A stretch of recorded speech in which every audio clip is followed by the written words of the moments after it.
The Institute has published a report urging the government to abandon plans to criminalise so-called conversion practices in England and Wales.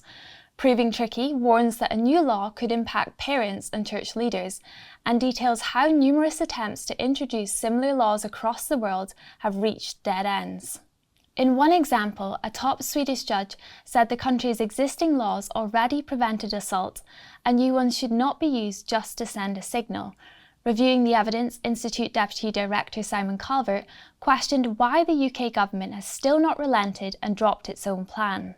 So a legislative ban on conversion therapy has been on the Westminster government's agenda since about 2018. And in fact, the previous government concluded more or less that they just couldn't find a way of doing it. So it's surprising that the Labour government are saying that they're going to press ahead with it.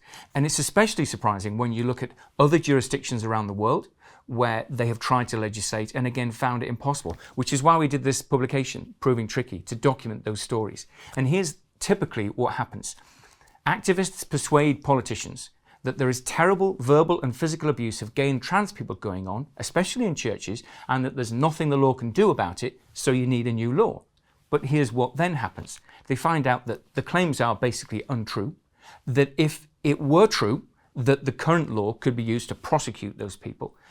And actually, what the activists really want is just a speech crime law to stop Christians and others saying things about sex and sexuality that they don't agree with. And sensible governments conclude, well, we just can't do that. For more great content, like, subscribe and hit the notification bell.